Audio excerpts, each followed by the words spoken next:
Benipal show ਵਿੱਚ ਦਵਿੰਦਰ ਸਿੰਘ ਬੈਨੀਪਾਲ ਵੱਲੋਂ ਤੁਹਾਡਾ ਸਭਨਾਂ ਦਾ ਹਾਰਦਿਕ ਸਵਾਗਤ। ਆਪ ਸਭਨਾਂ ਨੂੰ ਪਿਆਰ ਅਤੇ ਸਤਿਕਾਰ ਸਹਿਤ ਸਤਿ ਸ਼੍ਰੀ ਅਕਾਲ। ਦੋਸਤੋ, ਅੱਜ ਦੇ ਪ੍ਰੋਗਰਾਮ ਵਿੱਚ ਕੁਝ ਅਹਿਮ ਖਬਰਾਂ ਤੇ ਕੁਝ ਬੀਤੀਆਂ ਖਬਰਾਂ ਦੀਆਂ ਅਪਡੇਟਸ ਤੁਹਾਡੇ ਨਾਲ ਸਾਂਝੀਆਂ ਕਰਨੀਆਂ ਨੇ। ਬੀਤੇ ਕਈ ਦਿਨਾਂ ਤੋਂ ਲਗਾਤਾਰ ਸ਼੍ਰੀ ਮੁਕਤਸਰ ਸਾਹਿਬ ਦੇ ਵਿੱਚ ਮਾਤਾ ਮਹਿੰਦਰ ਕੌਰ ਜਿਹੜੀ ਰੁਲ ਖੁਲ ਕੇ ਇਸ ਦੁਨੀਆ ਤੋਂ ਅਲਵਿਦਾ ਆਖ ਕੇ ਚਲੇ ਗਏ, ਚਲਾਣਾ ਕਰ ਗਏ।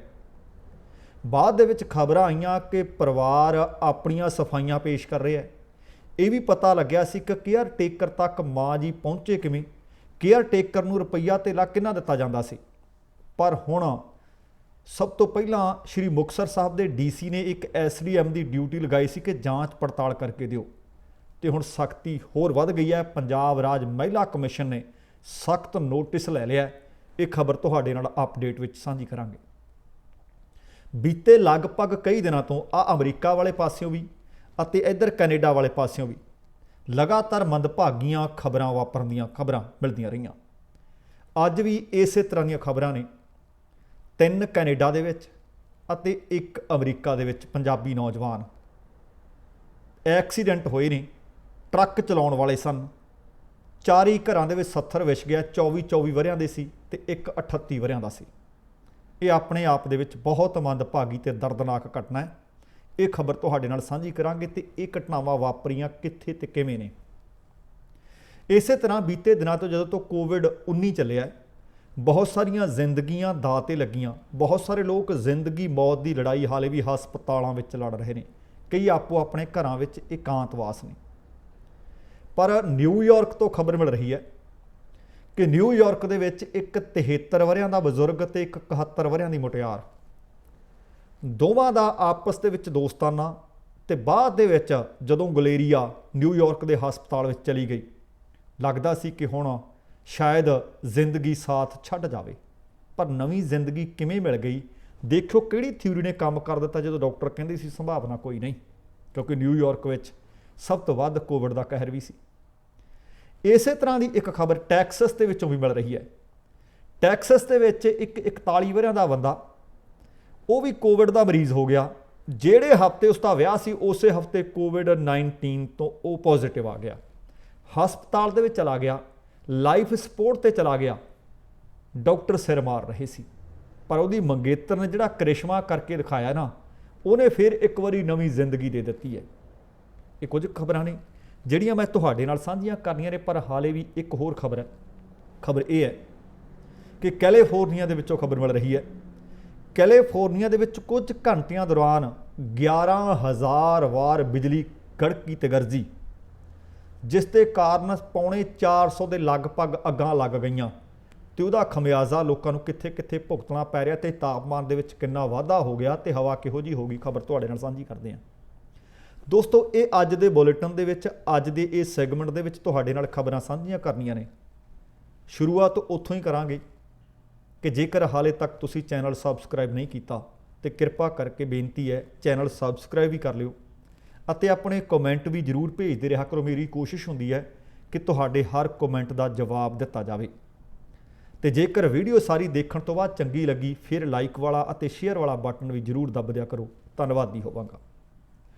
ਦੋਸਤੋ, 14 ਅਗਸਤ, ਥੋੜਾ ਹਫ਼ਤਾ ਕੁ ਪਿੱਛੇ ਲੈ ਕੇ ਜਾਣਾ, ਸ਼੍ਰੀ ਮੁਕਤਸਰ ਸਾਹਿਬ ਦੇ ਇੱਕ ਰੋਡ ਦੇ ਉੱਤੇ, ਰੋਡ ਦੇ ਬਿਲਕੁਲ ਇੱਕ ਕਿਨਾਰੇ ਤੇ 3-3, 4-4 ਫੁੱਟ ਦੀਆਂ ਕੰਧਾਂ, ਤੁਸੀਂ ਬੀਤੇ ਕਈ ਦਿਨਾਂ ਤੋਂ ਇਹ ਖਬਰ ਦੀ ਅਪਡੇਟ ਸੁਣਦੇ ਆ ਰਹੇ ਹੋ, ਵੇਖਦੇ ਆ ਰਹੇ ਹੋ।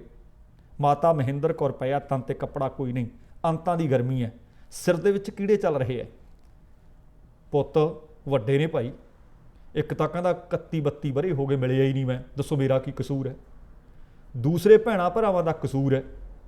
ਪਰ ਉਹਦੇ ਤੋਂ ਬਾਅਦ ਸਾਲਾਸਰ ਸੇਵਾ ਸੁਸਾਇਟੀ ਵਾਲੇ ਸ਼੍ਰੀ ਮੁਕਤਸਰ ਸਾਹਿਬ ਦੇ ਸਿਵਲ ਹਸਪਤਾਲ ਵਿੱਚ ਮਾਤਾ ਜੀ ਨੂੰ ਭਰਤੀ ਕਰਵਾਉਂਦੇ ਆ। ਫਿਰ ਸ਼੍ਰੀ ਗੁਰੂ ਗੋਬਿੰਦ ਸਿੰਘ ਮੈਡੀਕਲ ਕਾਲਜ ਫਰੀਦਕੋਟ 'ਚ ਰੈਫਰ ਕਰ ਦਿੱਤੇ ਜਾਂਦੇ ਆ, ਪਰ ਮਾਂ ਬਚ ਨਾ ਸਕੀ, ਮੌਤ ਹੋ ਗਈ। ਬਾਅਦ ਦੇ ਵਿੱਚ ਇਸ ਮਾਂ ਦੇ ਲੀਡਰ ਪੁੱਤ ਨੇ ਸਫਾਈ ਦਿੱਤੀ ਸੀ ਕਿ ਮੇਰਾ ਕਸੂਰ ਕੋਈ ਨਹੀਂ, ਪਰ ਫਿਰ ਵੀ ਦੋਸ਼ੀ ਮੰਨਦੇ ਆ। ਪਰ ਕਹਿੰਦੇ ਕਸੂਰ ਸਾਰਾ ਮੇਰੇ ਭਰਾਵਾਂ ਤੇ ਭੈਣਾਂ ਦਾ, ਜਿਨ੍ਹਾਂ ਦੇ ਕੋਲ ਮੇਰੀ ਮਾਂ ਛੱਡੀ ਹੋਈ ਸੀ, ਉਹਨਾਂ ਨੇ ਸੰਭਾਲੀ ਨਹੀਂ। ਉਧਰੋਂ ਖਬਰ ਆਈ ਸੀ, ਉਹ ਭਰਾ ਕਹਿੰਦਾ ਵੀ ਮੇਰੀ ਘਰ ਵਾਲੀ ਉਹ ਤਾਂ ਡਾਇਲਿਸਿਸ 'ਤੇ ਸੀ, ਮੈਂ ਘਰ ਰੱਖਦਾ ਕਿਵੇਂ ਆਪਣੀ ਮਾਂ ਨੂੰ। ਘਰਵਾਲੀ ਦਾ ਇਲਾਜ ਘਰ ਦੇ ਵਿੱਚ ਰੱਖ ਕੇ ਡਾਇਲਿਸਿਸ ਕਰਵਾਇਆ ਜਾ ਸਕਦਾ ਹੈ, ਪਰ ਮਾਂ ਵਾਸਤੇ ਕਹਿੰਦੇ ਪਹਿਲਾਂ ਵੀ ਟਿਫਨ ਲਵਾਇਆ ਹੋਇਆ ਸੀ 1800 ਰੁਪਇਆ ਮਹੀਨਾ। ਬਾਅਦ ਦੇ ਵਿੱਚ ਇੱਕ ਵਿਅਕਤੀ ਨੂੰ ਨਿਯੁਕਤ ਕਰ ਦਿੱਤਾ ਗਿਆ, ਕੇਅਰ ਟੇਕਰ 4000 ਰੁਪਇਆ ਮਹੀਨਾ ਦਿੰਦੇ ਸੀ। ਹੁਣ ਹਿਸਾਬ ਲਾਓ, ਜਦੋਂ ਟਿਫਨ ਆਉਂਦਾ ਸੀ ਤਾਂ 1800, ਜਦੋਂ ਸਾਰਾ ਕਿਰਿਆਕਰਮ ਵੀ ਉਹ ਕਿਤੇ ਗੰਦਮੰਦ ਵੀ ਉਹਨੇ ਧੋਣਾ, ਨਵਾਉਣਾ ਧਵਾਉਣਾ ਵੀ ਉਹਨੇ, ਰੋਟੀ ਵੀ ਉਹਨੂੰ ਦੇਣੀ, ਫਿਰ 400 ਦਾ ਮਤਲਬ 2200 ਰੁਪਇਆ ਦੇ ਕੇ ਘਰੋਂ ਮਾਂ ਕੱਢ ਦਿੱਤੀ ਗਈ। ਉਸ ਵਿਅਕਤੀ ਕੋਲੇ ਆਪਦੇ ਨਹਾਉਣ ਧੋਣ ਦਾ ਕੋਈ ਪ੍ਰਬੰਧ ਨਹੀਂ ਤੇ ਮਾਂ ਨੂੰ ਨਵਾਉਂਦਾ ਧਵਾਉਂਦਾ ਕਿੱਥੇ ਹੋ। ਜਦੋਂ ਇਹ ਸਾਰੀ ਖਬਰ ਚਰਚਾ ਦੇ ਵਿੱਚ ਆ ਗਈ, ਸ਼੍ਰੀ ਮੁਕਤਸਰ ਸਾਹਿਬ ਦੇ ਜਿਹੜੇ ਡੀਸੀ ਨੇ MK ਅਰਵਿੰਦ, ਉਹਨਾਂ ਨੇ ਇੱਕ SDM ਦੀ ਡਿਊਟੀ ਲਾਈ ਹੈ ਕਿ ਸਾਰੀ ਜਾਂਚ ਪੜਤਾਲ ਕਰੋ ਕਿ ਇਹ ਅਣਮਨੁੱਖੀ ਵਤੀਰਾ ਇੱਕ ਬਿਰਧ ਇੱਕ ਬਜ਼ੁਰਗ 80 ਵਰ੍ਹਿਆਂ ਦੀ ਔਰਤ ਨਾਲ ਕਿਉਂ ਤੇ ਕਦੋਂ ਦਾ ਹੁੰਦਾ ਸੀ, ਕਿਵੇਂ ਹੋ ਰਿਹਾ ਸੀ। ਹੁਣ ਪੰਜਾਬ ਰਾਜ ਮਹਿਲਾ ਕਮਿਸ਼ਨ ਨੇ ਸਖਤ ਨੋਟਿਸ ਲੈ ਲਿਆ। ਉਹਨਾਂ ਨੇ ਮਾਂ ਦੇ ਲੀਡਰ ਪੁੱਤ ਨੂੰ ਵੀ, ਮਾਂ ਦੇ ਸਾਬਕਾ ਜਿਹੜਾ ਸਰਕਾਰੀ ਅਫਸਰ ਪੁੱਤ ਸੀ ਉਹਨੂੰ ਵੀ, ਮਾਂ ਦੀਆਂ 2 ਧੀਆਂ ਨੂੰ ਵੀ, ਜਿਹੜਾ ਬੰਦਾ ਕੇਅਰ ਟੇਕਰ ਸੀ ਉਹਨੂੰ ਵੀ, ਸਾਰਿਆਂ ਨੂੰ 24 ਅਗਸਤ ਨੂੰ ਕਹਿ ਦਿੱਤਾ ਕਿ ਕਮਿਸ਼ਨ ਦੇ ਦਫ਼ਤਰ ਵਿੱਚ ਆ ਕੇ ਪੇਸ਼ ਹੋਵੋ, ਸਾਨੂੰ ਦੱਸੋ ਕਿ ਇਹ ਅਣਮਨੁੱਖੀ ਕਹਿਰ ਇੱਕ ਬਜ਼ੁਰਗ ਤੇ ਇੱਕ ਬਿਰਧ ਦੇ ਉੱਤੇ ਟੁੱਟਿਆ ਤੇ ਟੁੱਟਿਆ ਕਿਵੇਂ। ਆਉਣ ਵਾਲੇ ਦਿਨਾਂ ਦੇ ਵਿੱਚ ਦੇਖਦੇ ਹਾਂ ਕਿ ਪੰਜਾਬ ਰਾਜ ਮਹਿਲਾ ਕਮਿਸ਼ਨ ਕਿਹੋ ਜਿਹਾ ਫੈਸਲਾ ਲੈਂਦਾ। ਪਰ ਇੱਕ ਗੱਲ ਪੱਕੀ ਹੈ, ਦੁਨੀਆ ਸਾਰੀ ਥੂ ਥੂ ਕਰ ਰਹੀ ਹੈ ਇਸ ਪਰਿਵਾਰ ਦੇ ਉੱਤੇ। ਭਾਵੇਂ ਕਿ ਰਾਜਿੰਦਰ ਰਾਜਾ ਨੇ ਜਿਹੜੇ ਇਸ ਮਾਂ ਦੇ ਇੱਕ ਲੀਡਰ ਪੁੱਤ ਨੇ, ਉਹ ਕਹਿੰਦੇ ਨੇ ਕਿ ਮੈਂ ਕਸੂਰਵਾਰ ਨਹੀਂ, ਮੈਂ ਤਾਂ 30 31 32 ਵਰ੍ਹਿਆਂ ਤੋਂ ਆਪਣੀ ਮਾਂ ਨੂੰ ਮਿਲਿਆ ਹੀ ਨਹੀਂ ਸੀ। ਪਰ ਕਹਿੰਦੇ ਮੈਂ ਇਹ ਗੱਲ ਬਰਦਾਸ਼ਤ ਨਹੀਂ ਕਰ ਸਕਦਾ ਕਿ ਮੇਰੀ SDM ਜਿਹੜੀ ਧੀ ਹੈ ਉਹਦੇ ਖਿਲਾਫ ਕੋਈ ਬੋਲ ਕਬੋਲ ਬੋਲੇ। ਭਾਈ ਠੀਕ ਹੈ, ਤੁਹਾਡੀ ਧੀ ਹੈ, ਕਿਉਂ ਬੋਲੇ ਕੋਈ? ਇਹੀ ਤਾਂ ਤੁਹਾਡੀ ਮਾਂ ਵੀ ਕਹਿੰਦੀ ਹੋਣੀ ਆ ਕਿ ਮੇਰੇ ਪੁੱਤ ਨੇ ਪੜ੍ਹਾਇਆ ਵੀ ਹੈ, ਤੁਹਾਨੂੰ ਲੀਡਰੀ ਕਰਨ ਯੋਗ ਬਣਾ ਦਿੱਤਾ, ਇੱਕ ਪੁੱਤ ਨੂੰ ਸਰਕਾਰੀ ਅਫਸਰ ਲਾ ਦਿੱਤਾ, ਧੀਆਂ ਵੀ ਸਰਕਾਰੀ ਅਫਸਰ ਬਣਾ ਦਿੱਤੀਆਂ। ਠੀਕ ਹੈ, ਉਸ ਮਾਂ ਦਾ ਰੋਣਾ ਲਾਜ਼ਮੀ ਸੀ, ਪਰ ਅਸੀਂ ਕਿੱਧਰ ਨੂੰ ਤੁਰ ਪਏ ਹਾਂ, ਇਨਸਾਨ ਕਿੱਥੇ ਜਾ ਕੇ ਖੜ ਗਿਆ। ਸੋ ਅਗਲੀ ਖਬਰ ਵੱਲ ਨੂੰ ਰੁਖ ਕਰਦੇ ਹਾਂ। ਜਦੋਂ ਹੁਣ ਮੈਂ ਮਨੁੱਖਤਾ ਦੀ ਗੱਲ ਤੋਰੇ ਲਈ ਕਿ ਮਨੁੱਖ ਦਾ ਸਹਾਰਾ ਬਣਦਾ ਕਿਵੇਂ ਹੈ, ਆਹ ਖਬਰ ਤੁਹਾਨੂੰ ਪਤਾ ਲੱਗੇਗਾ ਕਿ ਕਿਸੇ ਨੂੰ ਅਸੀਂ ਮੌਤ ਦੇ ਮੂੰਹ ਵਿੱਚੋਂ ਵੀ ਫਰਿਸ਼ਤਾ ਬਣ ਕੇ ਕਿਵੇਂ ਕੱਢ ਸਕਦੇ ਹਾਂ। ਨਿਊਯਾਰਕ ਦੇ ਵਿੱਚ, ਜੇਕਰ ਆਪਾਂ ਪੂਰੀ ਦੁਨੀਆ ਵੇਖੀਏ, ਦੁਨੀਆ ਦੇ ਵਿੱਚ COVID-19 ਦੀ ਸਭ ਤੋਂ ਵੱਧ ਜੇਕਰ ਮਾਰ ਪਈ ਤਾਂ ਅਮਰੀਕਾ ਤੇ ਪਈ। ਅਮਰੀਕਾ ਦੇ ਵਿੱਚੋਂ ਜੇਕਰ ਸਭ ਤੋਂ ਵੱਧ ਪ੍ਰਭਾਵਿਤ ਕੋਈ ਸੂਬਾ ਕੋਈ ਸਟੇਟ ਹੋਈ ਤਾਂ ਉਹ ਨਿਊਯਾਰਕ ਹੋਇਆ। ਨਿਊਯਾਰਕ ਦੇ ਹਸਪਤਾਲਾਂ ਦੇ ਵਿੱਚ ਲੋਕਾਂ ਨੂੰ ਦਾਖਲ ਕਰਨ ਵਾਸਤੇ ਥਾਂ ਨਹੀਂ ਸੀ। ਨਿਊਯਾਰਕ ਦੇ ਵਿੱਚੋਂ ਖਬਰ ਮਿਲ ਰਹੀ ਹੈ, ਅਸਲ ਦੇ ਵਿੱਚ ਪਿਆਰ ਦੀ ਕਹਿੰਦੇ ਕੋਈ ਉਮਰ ਨਹੀਂ ਹੁੰਦੀ, ਜ਼ਿੰਦਗੀ ਬੜੀ ਛੋਟੀ ਹੈ, ਪਰ ਅਸੀਂ ਲੜਾਈਆਂ ਦੇ ਵਿੱਚ ਝਗੜਿਆਂ ਦੇ ਵਿੱਚ ਕੱਢ ਦਿੰਦੇ ਹਾਂ। ਆਹ ਜਿਹੜੀ ਉਦਾਹਰਨ ਮੇਰੇ ਸਾਹਮਣੇ ਪਈ ਹੈ, ਇਹ ਬਹੁਤ ਖੂਬਸੂਰਤ ਉਦਾਹਰਨ ਹੈ ਕਿ ਜ਼ਿੰਦਗੀ ਬਹੁਤ ਖੂਬਸੂਰਤ ਹੈ, ਪਰ ਇਹਨੂੰ ਜੀਣਾ ਕਿਵੇਂ ਹੈ, ਕਿਉਂਕਿ ਜ਼ਿੰਦਗੀ ਜਿੰਦਾਦਿਲੀ ਦਾ ਨਾਂ ਹੈ। 73 ਵਰ੍ਹਿਆਂ ਦਾ ਵਿਅਕਤੀ, ਮਾਫ ਕਰਨਾ 76 ਵਰ੍ਹਿਆਂ ਦਾ ਵਿਅਕਤੀ ਦਾ ਨਾਮ ਜੈਫਰੀ ਤੇ 71 ਵਰ੍ਹਿਆਂ ਦੀ ਗਲੋਰੀਆ, ਆਪਸ ਦੇ ਵਿੱਚ 3 ਵਰ੍ਹੇ ਪਹਿਲਾਂ ਮਿਲੇ, ਆਪਸ ਦੇ ਵਿੱਚ ਦੋਸਤੀ ਹੋ ਗਈ। ਪਰ ਬੀਤੇ ਦਿਨਾਂ ਦੇ ਵਿੱਚ ਜਦੋਂ COVID-19 ਫੈਲਿਆ ਤੇ ਗਲੋਰੀਆ COVID ਤੋਂ ਪੋਜ਼ਿਟਿਵ ਹੋ ਗਈ। ਹੁਣ ਇੱਕ ਉਮਰ ਦਰਾਜ, ਹੁਣ ਤੱਕ ਆਪਾਂ ਇਹ ਦੇਖ ਰਹੇ ਹਾਂ ਕਿ ਬਹੁਤੇ ਬਜ਼ੁਰਗ ਹੀ ਨੇ ਜਿਹੜੇ COVID ਤੋਂ ਪੋਜ਼ਿਟਿਵ ਹੋਏ ਪਰ ਇਸ ਜਹਾਨ ਤੋਂ ਚਲੇ ਗਏ। ਡਾਕਟਰ ਵੀ ਆਖਦੇ ਸੀ ਕਿ ਕੋਈ ਸੁਧਾਰ ਸਿਹਤ ਵਿੱਚ ਹੋ ਨਹੀਂ ਰਿਹਾ, ਪਰ ਉਹ ਹਮੇਸ਼ਾ ਸੋਚਦਾ ਰਹਿੰਦਾ ਜੈਫਰੀ ਕਿ ਕਰਾਂ ਤੇ ਕੀ ਕਰਾਂ। ਉਧਰ ਗਲੋਰੀਆ ਵੀ ਹੁਣ ਤੰਦਰੁਸਤ ਹੋ ਗਈ। ਉਹ ਦੱਸ ਰਹੀ ਹੈ ਕਿ ਜਦੋਂ ਮੈਂ ਹਸਪਤਾਲ ਦੇ ਵਿੱਚ ਬੈੱਡ ਤੇ ਪਈ ਸੀ, ਮੈਂ ਸਿਰਫ ਤੇ ਸਿਰਫ ਜੇਕਰ ਕਿਸੇ ਬਾਰੇ ਸੋਚਦੀ ਸੀ ਜਾਂ ਆਪਣੀ ਜ਼ਿੰਦਗੀ ਬਾਰੇ ਸੋਚਦੀ ਜਾਂ ਜੈਫਰੀ ਬਾਰੇ ਸੋਚਦੀ ਸੀ। ਹੁਣ ਜਦੋਂ ਕੋਈ COVID ਦਾ ਮਰੀਜ਼ ਹੋ ਜਾਂਦਾ, ਉਹਨੂੰ ਪਰਿਵਾਰਕ ਮੈਂਬਰਾਂ ਨੂੰ, ਦੋਸਤਾਂ ਮਿੱਤਰਾਂ ਨੂੰ ਮਿਲਣ ਦੀ ਵੀ ਮਨਾਹੀ ਹੁੰਦੀ ਹੈ। ਪਰ ਇੱਕ ਦਿਨ ਜੈਫਰੀ ਹਸਪਤਾਲ ਦੇ ਵਿੱਚ ਗਿਆ, ਉਸਨੇ ਹਸਪਤਾਲ ਦੇ ਸਟਾਫ ਦੇ ਨਾਲ ਗੱਲਬਾਤ ਕੀਤੀ ਕਿ ਗਲੋਰੀਆ ਦੀ ਸਥਿਤੀ ਬਾਰੇ ਦੱਸਿਆ ਜਾਵੇ। ਉਹ ਕਹਿੰਦੇ ਸਥਿਤੀ ਨਾਜ਼ੁਕ ਹੈ, ਕਿਸੇ ਵੇਲੇ ਵੀ ਕੋਈ ਅਣਸੁਖਾਵੀਂ ਘਟਨਾ ਵਾਪਰ ਸਕਦੀ ਹੈ ਤੇ ਮਾੜੀ ਖਬਰ ਮਿਲ ਸਕਦੀ ਹੈ। ਜੈਫਰੀ ਨੇ ਇੱਕੋ ਹੀ ਗੱਲ ਬੇਨਤੀ ਕੀਤੀ ਕਿ ਮੇਰਾ ਇੱਕ ਸੁਨੇਹਾ ਪਹੁੰਚਾ ਦਿਓ ਜਾਂ ਮੈਨੂੰ ਦੂਰ ਖੜਾ ਕੇ ਇੱਕ ਮੈਂ ਉਹਨੂੰ ਸੁਨੇਹਾ ਦੇਣਾ ਚਾਹੁੰਦਾ। ਉਹ ਕਹਿੰਦੇ ਦੱਸ। ਉਹ ਕਹਿੰਦਾ ਮੈਂ ਗਲੋਰੀਆ ਨੂੰ ਪ੍ਰਪੋਜ਼ ਕਰਨਾ ਚਾਹੁੰਦਾ, ਮੈਂ ਉਹਦੇ ਨਾਲ ਵਿਆਹ ਕਰਵਾਉਣਾ ਚਾਹੁੰਦਾ। ਉਹ ਕਹਿੰਦੇ ਇਹ ਤਾਂ ਗੱਲ ਬਹੁਤ ਵਧੀਆ, ਪਰ ਇਸ ਵਕਤ ਬਹੁਤਾ ਰਿਸਪੌਂਡ ਨਹੀਂ ਕਰ ਰਹੀ, ਆਓ ਤੁਹਾਡੀ ਗੱਲ ਕਰਵਾਉਂਦੇ ਹਾਂ। ਜੈਫਰੀ ਨੇ ਹਸਪਤਾਲ ਦੇ ਵਿੱਚ ਜਾ ਕੇ ਜਦੋਂ ਗਲੋਰੀ ਨੂੰ ਆਖਿਆ ਕਿ ਮੈਂ ਤੈਨੂੰ ਪ੍ਰਪੋਜ਼ ਕਰਨਾ ਚਾਹੁੰਦਾ, ਮੈਂ ਤੇਰੇ ਨਾਲ ਜ਼ਿੰਦਗੀ ਦਾ ਸਾਰਾ ਰਹਿੰਦਾ ਸਮਾਂ ਬਿਤਾਉਣਾ ਚਾਹੁੰਦਾ, ਮੈਂ ਤੈਨੂੰ ਆਪਣੀ ਘਰ ਵਾਲੀ ਬਣਾਉਣਾ ਚਾਹੁੰਦਾ, ਮੈਂ ਤੈਨੂੰ ਆਪਣੀ ਜੀਵਨ ਸਾਥਣ ਬਣਾਉਣਾ ਚਾਹੁੰਦਾ। ਇਹ ਗੱਲ ਸੁਣ ਕੇ ਕਹਿੰਦੇ ਗਲੋਰੀ ਦੇ ਮੂੰਹ ਦੇ ਉੱਤੇ ਜਿਹੜੀ ਫੇਸ ਦੇ ਉੱਤੇ ਸਮਾਈਲ ਆਈ, ਉਹ ਦੱਸੀ ਨਹੀਂ ਜਾ ਸਕਦੀ। ਫਿਰ ਤੁਸੀਂ ਇਹ ਦੇਖੋ ਕਿ ਇਸ ਚੀਜ਼ ਦਾ ਕਿਵੇਂ ਸਕਾਰਾਤਮਕ ਪ੍ਰਭਾਵ ਪੈਣਾ ਸ਼ੁਰੂ ਹੋਇਆ। ਹੌਲੀ ਹੌਲੀ ਦਿਨ ਫਿਰਦੇ ਗਏ, ਗਲੋਰੀ ਤੰਦਰੁਸਤ ਹੁੰਦੀ ਚਲੀ ਗਈ ਤੇ ਅੱਜ ਗਲੋਰੀ ਤੇ ਜੈਫਰੀ ਆਪਣਾ ਵਧੀਆ ਵਿਆਹੁਤਾ ਜੀਵਨ ਬਤੀਤ ਕਰ ਰਹੇ ਨੇ। ਤੇ ਫਿਰ ਥੋੜ੍ਹੇ ਦਿਨਾਂ ਤੋਂ ਬਾਅਦ ਜਦੋਂ ਉਸ ਦੀ ਰਿਪੋਰਟ ਨੈਗੇਟਿਵ ਆਈ ਤਾਂ ਉਸਨੇ ਹਸਪਤਾਲ ਦੇ ਸਟਾਫ ਦੇ ਸਾਹਮਣੇ ਇੱਕ ਅੰਗੂਠੀ ਗਲੋਰੀ ਨੂੰ ਪਹਿਨਾ ਦਿੱਤੀ। ਤੇ ਦੇਖੋ ਇਹ ਪਿਆਰ ਦੀ, ਮੁਹੱਬਤ ਦੀ, ਮੌਤ ਦੇ ਮੂੰਹ ਵਿੱਚੋਂ ਖਿੱਚ ਕੇ ਲਿਆਉਣ ਦੀ ਕੈਸੀ ਜ਼ਬਰਦਸਤ ਮਿਸਾਲ ਹੈ। ਇਸੇ ਤਰ੍ਹਾਂ ਦੀ ਕੋਈ ਖਬਰ ਹੋਰ ਆ ਗਈ ਹੈ। ਇਹ ਖਬਰ ਵੀ ਅਮਰੀਕਾ ਦੇ ਸੈਨ ਐਂਟੋਨੀਓ ਦੀ ਹੈ।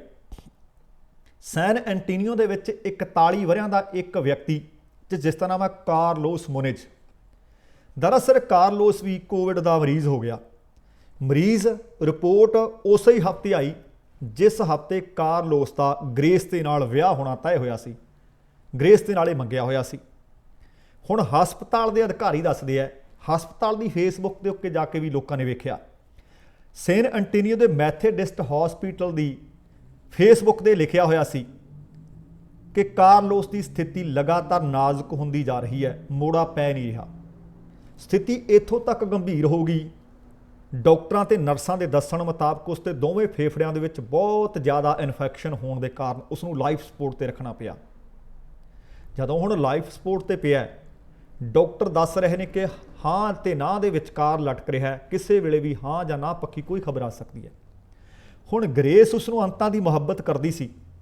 ਗ੍ਰੇਸ ਨੇ ਵੀ ਹਸਪਤਾਲ ਦੇ ਸਟਾਫ ਦੇ ਨਾਲ ਗੱਲਬਾਤ ਕੀਤੀ ਕਿ ਹੁਣ ਕੀ ਕੀਤਾ ਜਾ ਸਕਦਾ ਹੈ, ਕਿਵੇਂ ਮੈਂ ਖੁਸ਼ੀਆਂ ਤੇ ਖੇੜੇ ਸਾਡੀ ਜ਼ਿੰਦਗੀ ਵਿੱਚ ਲਿਆ ਸਕਦੀ ਹਾਂ। ਉਹ ਕਹਿੰਦੇ ਇਹ ਤਾਂ ਦੱਸੋ ਤੁਸੀਂ ਕਰਨਾ ਕੀ ਚਾਹੁੰਦੇ ਹੋ। ਉਹ ਕਹਿੰਦੀ ਸਾਡਾ ਵਿਆਹ ਰੱਖਿਆ ਸੀ, ਅਚਨਚੇਤੇ ਪੋਜ਼ਿਟਿਵ ਹੋ ਗਿਆ, ਅਚਨਚੇਤੇ ਦੀ ਸਥਿਤੀ ਵਿਗੜਦੀ ਜਾ ਰਹੀ ਹੈ। ਮੈਂ ਇਸ ਵਕਤ ਇਸੇ ਸਥਿਤੀ ਨਾਲ ਇਹ ਜਿੰਦਾ ਰਵੇ, ਇਹ ਦੁਨੀਆ ਤੋਂ ਰੁਖਸਤ ਹੋ ਜਾਵੇ, ਪਰ ਮੈਂ ਇਹਦਾ ਵਿਆਹ ਕਰਵਾਉਣਾ ਚਾਹੁੰਦੀ ਹਾਂ ਕਿਉਂਕਿ ਅਸੀਂ ਇੱਕ ਦੂਸਰੇ ਦੇ ਹੋ ਕੇ ਰਹਿਣਾ ਚਾਹੁੰਦੇ ਹਾਂ, ਕੋਈ ਮਰੇ ਤੇ ਭਾਵੇਂ ਕੋਈ ਜੀਵੇ।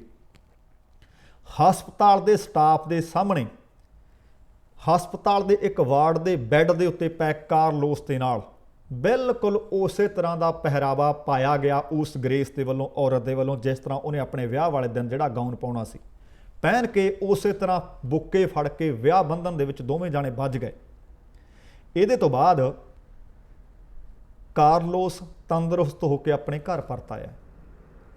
ਹੁਣ ਉਹਨਾਂ ਨੇ ਮੈਥੋਡਿਸਟ ਹਸਪੀਟਲ ਵਾਲਿਆਂ ਨੇ ਆਪਣੀ ਫੇਸਬੁੱਕ ਦੇ ਉੱਤੇ ਹਸਪਤਾਲ ਦੇ ਵਾਰਡ ਦੇ ਬੈੱਡ ਤੇ ਪੈ ਕਾਰਲੋਸ ਦੇ ਵਿਆਹ ਦੀਆਂ ਫੋਟੋਆਂ ਪੋਸਟ ਕੀਤੀਆਂ ਨੇ, ਜਿਹੜੀਆਂ ਅਸੀਂ ਨਾਲ ਤੁਹਾਨੂੰ ਦਿਖਾ ਵੀ ਰਹੇ ਹਾਂ ਕਿ ਦੇਖੋ ਕਿ ਜ਼ਿੰਦਗੀ ਦੇ ਵਿੱਚ ਜੇਕਰ ਪਿਆਰ, ਮੁਹੱਬਤ ਤੇ ਇਤਫਾਕ ਹੋਵੇ, ਮੌਤ ਨਾਲੋਂ ਤੇ ਜ਼ਿੰਦਗੀ ਦੇ ਵਿਚਕਾਰ ਦੀ ਜੰਗ ਨਾਲੋਂ ਦੁਨੀਆ ਦੀ ਕੋਈ ਵੱਡੀ ਜੰਗ ਨਹੀਂ।